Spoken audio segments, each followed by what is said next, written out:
Ian Lindsay of Lindsay and Associates has played an active role in the local community since 1979. He has been with RE/MAX, Vancouver Island's most advanced real estate business network, since 1996, marketing and selling residential, rural, strata, recreational, investment, and project development real estate. You'll find true real estate professionals at ianlindsay.ca. Peter and Dave, they're on the mic, so alright. Join the ride, it's gonna feel just right. Welcome back to the Pulse Community Podcast. I'm Peter McCulley, and we're bringing you more stories from the heart of mid-Vancouver Island. And I'm Dave Graham. Here we are, busy. No time for the February blahs. The month is rolling along with the Winter Olympics underway in Italy. BC Family Day is coming up, and of course, Valentine's Day is just around the corner. And we can't forget Groundhog Day. Punxsutawney Phil saw his shadow, which supposedly indicates 6 more weeks of winter. Yeah, about that whole groundhog thing, it doesn't hold up to much critical examination. In fact, it is absurd from the get-go, and yet, year after year, we play along with this, and I love it. It's good to have a little harmless nonsense in our lives from time to time. We don't need a woodchuck to look for his shadow when all we need to do is look outside. Oh, by the way, Peter, did you know that we have our own predictor here on the island? No, Dave, I didn't know that. Oh, yeah, Vancouver Island Violet. She's in the Comox Valley. We call her a marmot, another name for groundhog. For that matter, another name is land beaver, but that's beside the point. There are other critters brought into play. For example, there's a place in Texas that uses an armadillo. Another community employs the use of a 1,000-pound alligator named what else? Big Al. Oh, it's wonderful to see all the ways people embrace the silliness of it all. Well, this week on the podcast, we have cartoonist and Vancouver Islander Adrian Raeside. His latest book, The Canada Handbook, is a bestseller, and it offers an illustrated guide to what makes this country uniquely Canadian. If you're not First Nations, we came from somewhere else, and we're a very young country. So I think that's why we're so tolerant. We don't mind what religion you were, what language you speak, what your gender is. We're cool. They accepted me 50 some odd years ago, so they dig me or dig anyone. But to me is that if you're going to read that book, you will understand that Canadians, we are not only unique from any other country, we're accepting. Sophia Conway is an Irish-born photographer who has made the Parksville-Qualicum Beach area her home. Her exhibition, Shelf Memories, The Invitation, captures handwritten notes and annotations found in used books. It's something very intimate when it's a little note that you weren't really meant to see. It was between 2 other people. You don't know who they are or where they are in the world right now, but you have this little insight into their relationship and this moment, this life that they shared. It's a little time capsule, and I love it, and I want to honor that person's memory in a way. On a future edition of the podcast, we'll be joined by Juno-nominated blues singer Crystal Shawanda. Crystal transformed from a gold-selling country star to a powerhouse blues performer. Susan Schaefer will be here to tell us about the art at the Bayside Resort in Parksville. And we'll chat with Suzanne Cunningham, chair of the Mid-Island Health Alliance. The group will be opening the Primrose Medical Center in Qualicum Beach this September. This is exciting news for the thousands of us who are challenged with accessing healthcare in our region. We are always excited to hear from you. Consider this an open invitation to reach out to us. Leave a voice or a text message. Let us know of a story we could look into, ask questions, express opinions, whatever you'd like. Head to our website, click on the contact link. You'll find us at thepulsecommunity.ca. And our website has links to all our podcasts, plus event listings, contests, and we've added Vancouver Island webcam links. Hello. Hi, I'm looking for Valerie Baker. Yes, speaking. This must be Peter. How are you today? I'm good, thank you. How are you? I'm doing pretty well. I wanted to thank you very much for entering our contest, and you are our lucky recipient of a $100 smile card from Thrifty Foods. Wonderful. Thank you so much. And we had lots of folks who told us what their go-to recipes were. Yours was a little different. Yours was salmon. We had a lot of pasta, a lot of shepherd's pie, that type of thing. Yeah. But when the pinks are running and they're at the grocery stores in the spring, we get a bunch of them and freeze them up. I used to, or still do, only use the sockeye for that recipe. I usually make it when I have visitors. And it's so simple and it's so special. It really is a very different way of preparing salmon. In fact, my son-in-law never, ever would eat salmon. He didn't like salmon until he tried this recipe some years ago, and he was just sold on it. So, yes. Well, you don't mind if we share it with everybody, do you? No, not at all. Be my guest. Well, that's what we're going to do. I hope you try it too. And I'm sure it'll be just as nice on pink salmon as it would on sockeye. I'm sure it would, because it's all in the dressing, which you marinate overnight. Thank you, Valerie. Thank you, Peter. There's exciting news for book lovers. Fireside Books in Parksville now has a second location in Port Alberni. The Bookworm. Used books are just $5 or less. The Bookworm on the corner of Redford and Anderson opens 7 days a week from 10 to 5. Building your personal library for less. Fireside Books at 464 Island Highway East in Parksville is a book dragon's dream come true. Browse their extensive collections 7 days a week. Both locations make growing your personal library easier than ever. New and used books and so much more. Order online at firesidebooks.ca and pick up at either location. Details available online. Ask about returning books for a book credit. Fireside Books and the Bookworm. 2 locations, one amazing adventure in browsing. Time to bring on our first guest. Here's Marilyn. Sophia Conway is an Irish-born photographer who immigrated to Vancouver Island 6 years ago and has made the Parksville-Qualicum Beach area her home. She is an author, poet, and photographer. Her exhibition, Shelf Memories, The Invitation, captures handwritten notes and annotations found in used books, personal messages that span over a century of human connection. Thank you for taking time for the Pulse podcast today. It's a pleasure to meet you. I can't wait to hear some more of your story. Thank you so much for having me. Can we begin with Ireland, where you came from, how you got here? First off, Ireland, what was life like there? It was great, but actually it was an island boy that brought me here. It's no surprise. And I've just loved it here. It's equally as beautiful and the people are amazing, but it was good to have a fresh start too in life, yeah. This may be a painfully obvious question, being beautiful BC and everything, but can you talk to some of the things you found especially inspiring that you've found since moving here? Definitely the nature, but I think it was mostly the arts community, seeing people of all ages passionately pursue whatever they love, whatever form of art that they enjoy was just very inspiring to me and encouraged me to get more into poetry writing and photography and everything I'm doing now. So would you say your artistic pursuits have changed since you got here? Oh, absolutely. Also, taking on my husband's surname, I literally changed my name and moved to another continent. And that was the fresh start that I needed to really think about what I wanted to pursue and who I wanted to be. And then having my son just 3 years ago really encouraged me to be a little bit more fearless and bold and just wanting to set a creative example to him and thinking about the legacy that I leave behind too. Okay, which swings us nicely into this project of yours. Your husband's grandmother wrote an inscription in a book for your son. Can you complete that story? Yes. My son met his great-grandmother just once before she passed, unfortunately. But at that visit, she wrote a little inscription into a children's book and gifted it to him. Unfortunately, she misspelled his name, but the message is so sweet. And all he has of her now, of course, is that book, that little handwritten note, and just 2 pictures. And so I really treasure that little message. He knows that he was loved by her. And so we really treasure that little inscription. What was the moment that caused this trigger that you could turn this into an artistic expression? There wasn't really one moment that stands out to me now. I think it was just the slow realization that these things are so precious.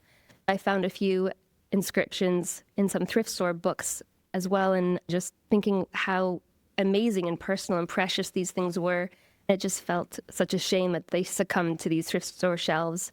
I guess I thought I might treasure it for the person, that I would record it, maybe honor that person's memory through holding on to that. I think that's what it was. What is it when we find these books and all of a sudden someone's personal handwriting that triggers something within us? Have you identified that? I think it's just that insight into another person's life And we're very used to that now through social media. But it's something very intimate when it's a little note that you weren't really meant to see. It was between two other people. You don't know who they are or where they are in the world right now, but you have this little insight into their relationship and this moment, this life that they shared. It's a little time capsule. Sometimes I do feel like I'm intruding to have these little messages, but it's also a book that has been put out there to the public, either in a thrift store or in a little free library. And so I also feel like, why not? It's there and I love it and I want to honor that person's memory in a way. That's the key. You're honoring. It's in the public domain. See, my experience was Milner Gardens had a secondhand book sale from some of their collection on the estate, and I was drawn to them and picked up some. Just having them in my hand I thought was very cool, and I did buy a couple just to have, but then I started flipping through them and I saw some notes inside. All of a sudden that added a dimension to the book. When I think of all the inscriptions that I have found, I didn't know these people existed until I found their name and their message and these dates and locations. And I think that's really amazing. And so in a way, I feel like they live on. Something that I feel very passionate about, and maybe I'll add my own inscription in future so that somebody will remember me someday. You alluded earlier to finding books in thrift stores, and it's been, over the past 6 months or so, you've gathered these materials. Did you have a sense just from looking at a book that perhaps it might contain a little nugget of something, or you just hit and miss?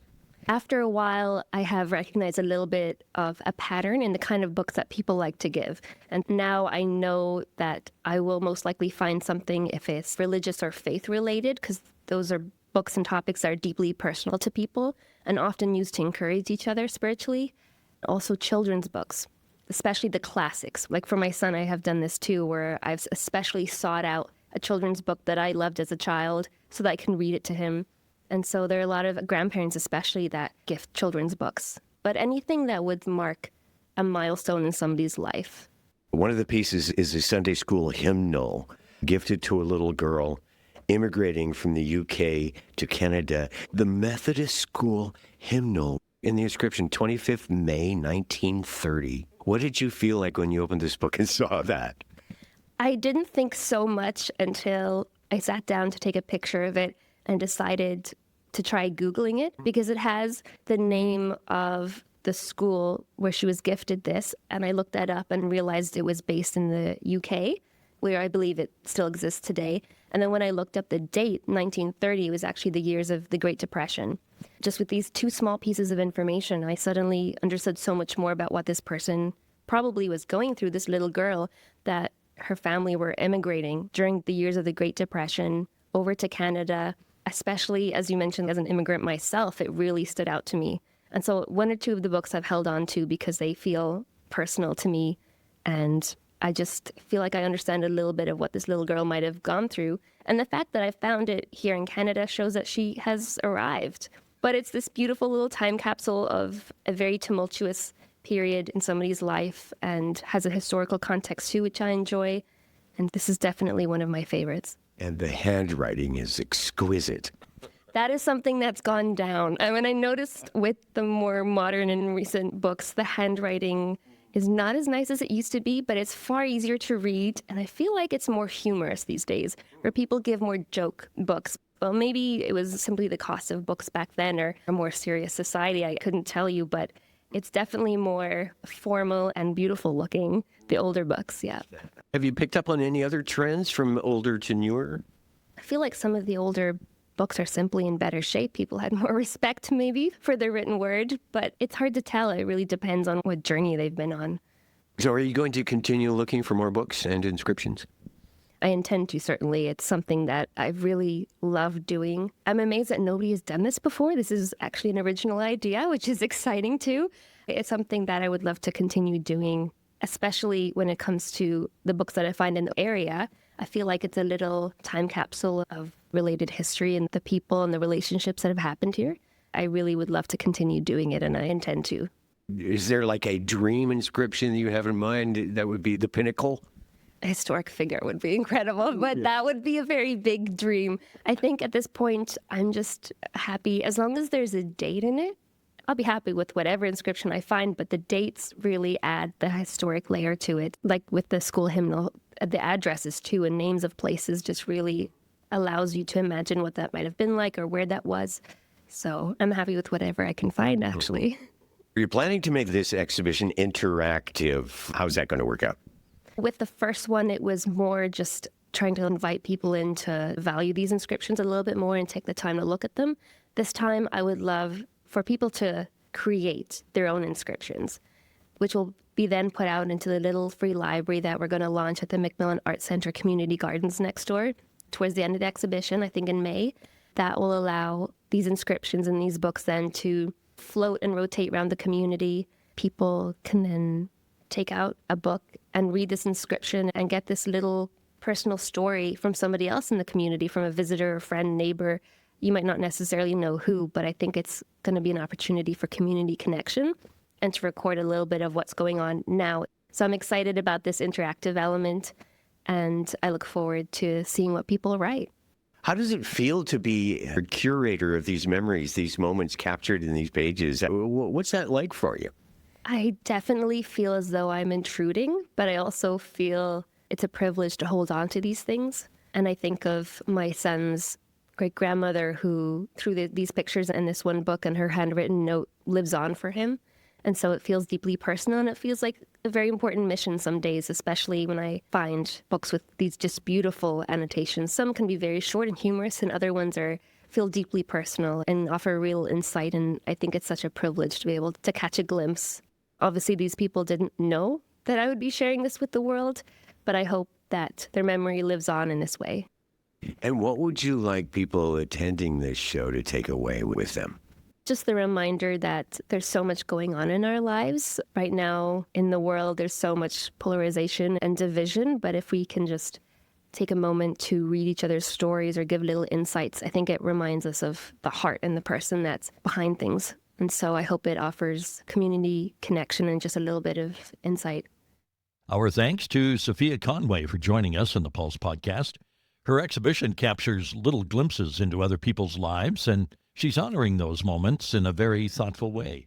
It's like discovering a secret conversation from the past. And according to the gallery, this photo series is the first of its kind to record and document such content. The exhibition runs to the last Friday in March. Our podcast family keeps growing. Cindy Thompson of Parksville hosts a podcast inspired by what it means to be human. Check out A Resilience Project. Through guest stories of resilience, listeners can discover key elements that can move us from surviving to thriving. Nonpartisan Hacks, hosted by Parksville councillors Joel Grenz and Sean Wood, is an insider's look at municipal politics. We feature original episodes of classic radio programs on our Radio Archaeology series. Follow along with Sergeant Joe Friday in Dragnet and Marshal Matt Dillon in Gunsmoke. And then we have our Skookum Kids Stories series. There's Peter and Gracie, the Eskimo Doc, and the Mellow Submarine with Captain Dave and his ever-present sidekick, Larry the Lobster. We have a new story coming out every week, and every story now comes with coloring pages to accompany that episode. The stories, podcasts, and more are all at thepulsecommunity.ca. Ian Lindsay of Lindsay and Associates has played an active role in the local community since 1979. He has been with RE/MAX, Vancouver Island's most advanced real estate business network, since 1996, marketing and selling residential, rural, strata, recreational, investment, and project development real estate. You'll find true real estate professionals at ianlindsay.ca. At Thrifty Foods, we love to help nonprofits, charities, and schools. Our Thrifty Foods Smile Card bulk program allows organizations to immediately save up to 6% on the purchase of Smile Cards in bulk, allowing you to keep more money in your organization's pockets.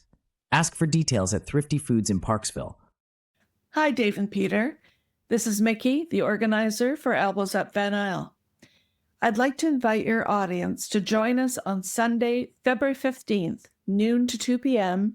for our Canadians Against ICE Brutality peaceful protest. We'll be standing in solidarity along the highway in front of Serious Coffee, 1209 East Island Highway in Parksville. Some might look at what we're doing and say it's small. Some might wonder why Canadians are standing up for people beyond our borders when we have our own battles to fight. Martin Luther King Jr. warned us, injustice anywhere is a threat to justice everywhere. That wasn't a metaphor. It was a map, a warning flare. And with everything happening in the world, the grief, the division, the exhaustion, gathering like this matters. Creating together matters. Community matters. For more information, you may go to our Elbows Up Van Isle Facebook group or elbowsupvanisle.ca. I hope to see you there on February 15th. Thank you. It's time for our next guest. Here's Marilyn. Cartoonist Adrian Raeside of Vancouver Island has been skewering politics and celebrating Canadian quirks for over 4 decades. His latest book and a bestseller, The Canada Handbook, offers a hilarious illustrated guide to what makes this country uniquely Canadian. Thanks for joining us on the podcast today, Adrian. It's been an absolute pleasure to be invited. And this actually is my second podcast I've ever done. So if I make mistakes, that's the reason why. There are no mistakes. Somebody told me one time when I was a young reporter, there are no stupid questions. But then I found out there were. There are some stupid interviewees, too. Adrian, you have had and continue to have, by all accounts, a very successful cartooning career, despite the fact that at age 15, you were expelled from your first and only art class. I was so excited. This is going to be my first art class in high school in New Zealand, and I was like giddy with excitement. The teacher gave us the thing, draw a plant or something. So I drew a vine, and I spent ages putting in every leaf and everything else. And I was so pleased with what I'd done. And the teacher came by and she said, what is that? I said, it's a vine. She said, I'm looking for the essence of the vine, the essence of the plant. So, of course, I didn't know what the word essence was anyway. And so she said, look, I just don't think this is the class for you. So I got kicked out, and they sent me to woodwork class. But here's the kicker. After a week, I got kicked out of woodwork class. Honestly, I don't know what was left after that, but I was a bad student. Let me put it that way. One of your first paying gigs, Siri tells me, as a cartoonist, was illustrating your Mother Jones children's books. Yeah, Mum was a brilliant composer and wrote children's books. And in the middle 70s, I think, she let me illustrate one of her books, which was called Dennis the Dragon, about a smokeless dragon that everyone was afraid of. But it turned out he didn't smoke, and the whole idea was that smoking is bad. And years later, Doubleday signed me up for a multi-book contract, and I managed to sneak in to redo Dennis the Dragon, but years later where I could draw a little better than back then. And they reluctantly said, yeah, okay, just to get me to sign for the other books. Unfortunately, my mother died just a few months before that book came out, so she never saw the success. And it became a huge success. Dennis the Dragon was a huge bestseller. I'd like to reissue it again one day, but who knows? But kind of sad that she never saw it. We've got some other bestsellers we want to chat about. One of the comic strips that you've been doing worldwide for probably 30 years or more now is The Other Coast, which features a couple of dogs and looks at life from a dog's perspective. How did that all begin, Adrian? I did a comic strip for the Toronto Star years and years ago, which did okay, and then I got bored with it. I had this idea of doing a strip about a couple negotiating life in the 90s, where the internet's just happening, technology's happening. At that time, we had 2 dogs in the house, and every now and then I'd sneak a dog into the strip without realizing that we all know what happens when you let a dog into your life. Yes. Give them a week, maybe not even that. They will take it over. And those 2 dogs took over the strip. It took about a year. And all of a sudden, the couple were just props, basically, for the dogs. But actually, it's better to draw dogs, I think, because you can anthropomorphize them. There's so much in a dog's life which is funny. In retrospect, it was a good thing. That's how it is at our house. The dogs run the house. No doubt How many about dogs? it. 2, which is 2 more than we need. What kind of dogs? American Eskimo. Yeah. Beautiful dog. We do a kids podcast called Skookum Kid Stories, and one of the stories is called Peter and Gracie the Eskimo Dog. A lot of people who don't know me say, where did that come from? I know the series. It's a beautiful series you're doing, by the way. I highly recommend it. Thank you. Especially for parents, really. Your kids will learn without realizing they're learning, and that's the best way for a child to learn. Now, you began creating editorial cartoons for the Times Colonist in Victoria more than 40 years ago, and continue to do so, of course. What do you enjoy most about creating editorial cartoons in particular? The part that I don't enjoy the most are the deadlines and looking at that blank piece of paper in the morning, thinking, I'm going to have to put some black ink on there and move it around to make some sort of pattern that people understand. But I think the best part is to come up with the idea that works. Is it funny? Is it saying something? Sometimes the idea, it's there. Literally, you sit down, bang. That's the idea. It's perfect. It works. Other times you can spend hours and hours doing rough sketches, trying ideas. It can be frustrating as heck. But then at the end of the day, sometimes it actually works. For example, sometimes it can be just a question of one word in a caption can make the cartoon work or it dies. I think similar in a way to if you're writing an editorial or a column, it can be that first sentence that grabs you. It's the same process, I think. For a writer, I think it's the same as for a cartoonist. I'm just working in a different medium, that's all. If it hits, wow, that's great. But then you realize it's wrapping fish the next day. So who cares? It doesn't mean anything. It's not like I'm doing the roofs of chapels in Rome. It's either lining a birdcage or it's wrapping fish. But hey, for that brief shining moment, I got that idea right. You've tackled everything from BC Ferries. I think the Sunshine Breakfast was my favorite series. Pipeline politics. Where do the ideas come from? Are they just from the news cycle? It's newspapers, TV, internet. I'm not that savvy. You're picking a topic that either is pissing me off or is pissing other people off, I guess is the way to put it. And it's what's current. And many times you'll start off with looking at a topic like, okay, for example, pipelines. You'll look at that idea, but then find you can connect it to something else like healthcare. So it's interesting how these things will morph. But it's always, you're looking for that topic. Sometimes it's even just from hearing something somebody said on the street. It's a good idea. I could use that. As you know, you mine your life, right?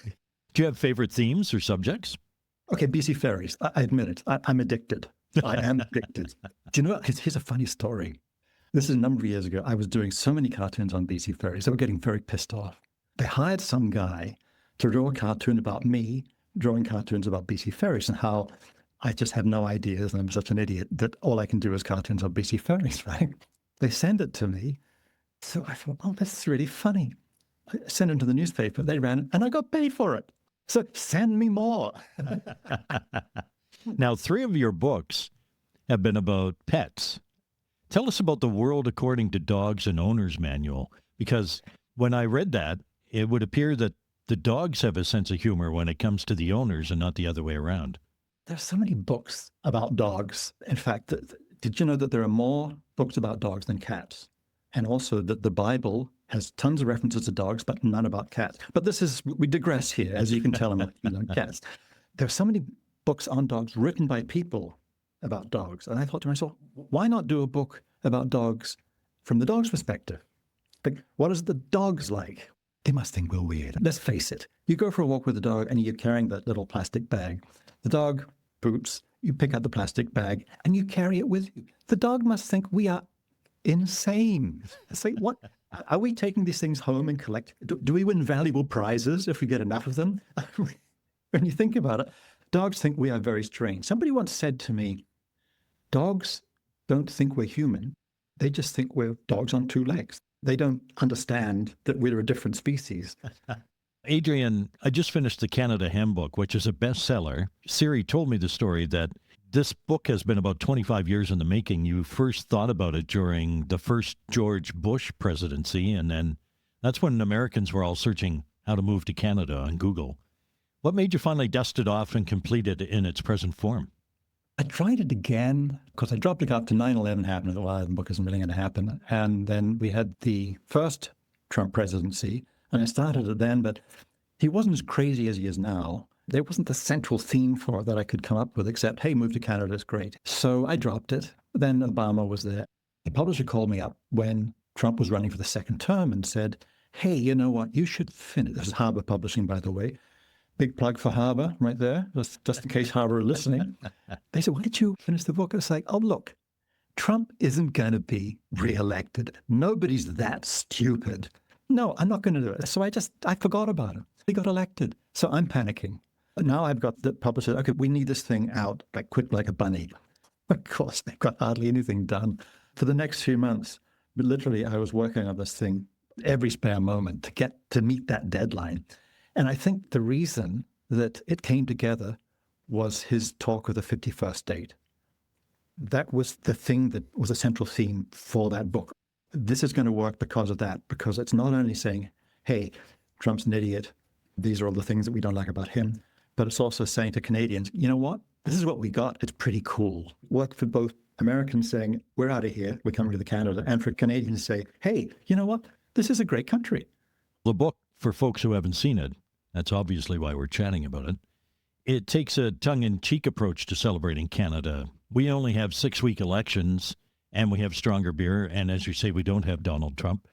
How did you go about balancing that satire with the national pride that you get from reading the book?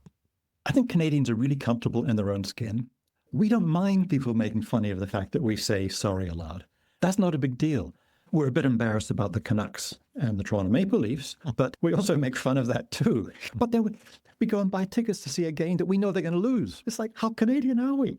Also, when you think about it, isn't it better to be a country known where everybody says sorry than a country that goes and bombs a third world country? One of my favorite cartoons in the book is the page which you dedicated to the Beaver Lodge. What we see above the waterline and what we see below the waterline, or what's below the waterline that we don't see, I guess. Perhaps you could describe it for our listeners and where that idea came from. I've always thought the same thing, Peter. It's like, okay, you see the lodge, right? Is the thing sticking out of the water or whatever. So what's in there? So I drew this, it's like a full page thing where you, underneath the lodge, you go on the waterline and you see this little tunnel goes down, and then you see a bedroom with all the stuff in the bedroom, and then there's some pictures, and it goes down further. At the very bottom, there's a bowling alley. Because, let's face it, what's a beaver going to do for 6 months of the year under the ice? And also, think about it. You've got two beavers there in this little tiny space for 6 months. They must, at some point, one beaver's going to say to the other, I'm sick and tired of you farting and drinking beer all day. Get out of here. That's my lodge too. There's going to have to be beavers not getting along. The book is in chapters and themes, and it has a theme of its own, is climate. Although we didn't do it this time, normally every conversation starts in Canada with discussion of the climate. A 747 could have landed on your roof, and you're calling 911, and they'll ask you, how's the weather? Is it raining where you are? Can you put a tarp over it? We are obsessed with it. And I think part of the thing is that we're so close to it. You think about it. We've got how many climate zones? I don't know, 50, 60, who knows, right? How many time zones? 4, 4.5. Toronto right now is buried under how many feet of snow? And here we are here, and the daffodils are just about to come up. At this time of year, it is the law. You are required, if you live on the West Coast, you are required to take photographs of your blossoms and your daffodils and send them to friends and relatives back east. It's in the Constitution, I believe. Guilty as charged. Another theme is sports, which you alluded to, the Leafs and the Canucks.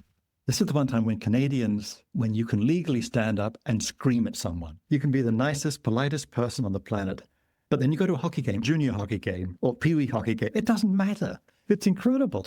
Although they say hockey is a religion, usually people don't scream in churches. What do you hope both longtime Canadians and newcomers take away from the book, the Canadian Handbook? The fact that we're not Americans, we're not British, we're not Europeans, although we all came from those places. If you're not First Nations, we came from somewhere else, and we're a very young country. So I think that's why we're so tolerant. We don't mind what religion you were, what language you speak, what your gender is. We're cool. They accepted me 50 some odd years ago, so they're taking me or dig anyone. But to me is that if you're going to read that book, you will understand that Canadians, we are not only unique from any other country, we're accepting. So many countries aren't. If you look at the rise of the right wing in Europe and in Britain and in the United States, and a little bit here, but not really that much when you think about it, we are sort of this island surrounded by some pretty horrible stuff that's going on in the rest of the world. And I hope that we can stay that way. It would be a shame to see the fabric that we have right now torn apart. Sometimes people can mistake tolerance for weakness, but you can never do that with a Canadian. We're a tough bunch.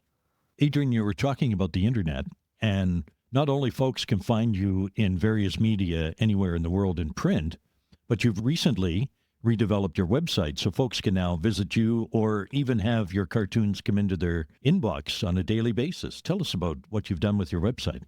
I'd had a website for a long time, and I met up with a lady who was the daughter of a very good friend of mine, Hubert Byer, who was a columnist out of the BC legislature, who since passed away. I was talking about redoing my website. She's the web mistress of the site, and it's great because we've been doing some videos, some different characters like bad penguins in there. So it's given me the freedom to branch out of that rectangular spot in the newspaper, which is where I've been for the last 40 some odd years. So it's been fun to do. Folks can search the website by cartoon theme, series, older archival material as well, right? Sometimes that's probably not a good idea for me to do that because it means I can't plagiarize myself. That was a great idea 10 years ago. I don't think anyone would notice it if I redrew it now. Not that, God forbid I would ever do that, of course. Thanks to Adrian Raeside for joining the Pulse community. His passion for Canada comes through in his work. The Canada Handbook is a celebration of what makes this country special. I appreciate his perspective on Canadian identity and acceptance. It captures something unique about the country. And that speaks to our raison d'etre here at the Pulse Community Podcast. See what I did there? Yeah. As we feature stories from and about the mid-Vancouver Island region. And we have a newsletter so that you'll never miss out on a guest or a contest. Sign up at thepulsecommunity.ca. So, Peter, you're married? You've been so for quite a long time, I gather. Are you still romancing your bride? Do you have grand plans for Valentine's Day? Just a simple red rose. And you, Dave, how are your plans coming along? That's nice. I like that. Well, I'm picking up on the idea that maybe a car wash is not particularly romantic, even when they use the colorful soaps. Well, that's a sign of progress. So what are you thinking about now? I've also stopped asking the question, what would I like to receive for Valentine's Day? Not everyone will have the same level of appreciation for shepherd's pie, even with a ketchup heart painted on top. Maybe that's more suitable for a birthday or an anniversary. Well, not really, Dave. Oh, it's okay. I have it figured out. According to custom, well, you know this, red roses would be the best choice as they represent love and passion. But then I remembered my partner saying once that daisies are her favorite flower. So if I pick daisies instead of a bunch of red roses, I'll probably have money left over for a nice dinner, eh? I mean, I'm talking like a classy joint here, someplace where drinks don't come in a paper cup. Well, look at you. There might be hope yet, Dave. And then we go out for a romantic game of mini-putt. Yeah, you should have stopped at flowers and dinner. Come on, are you trying to tell me that mini golf isn't romantic? Hey, folks, don't forget BC Family Day is coming up. Get out there and enjoy some quality time with the people that you care about. And thanks for joining us. Oh, I got it. Bowling, the atmosphere, the shoes. Ooh, I really think I'm onto something here. Here come Peter, here comes Dave. Oh, listen. Bringing stories, making waves. No missing. Spinning tales in the podcast cave. So sweet. Laughs and insights everywhere. What a treat. Peter and Dave, they're on the mic, so alright. Join the ride, it's gonna feel just right.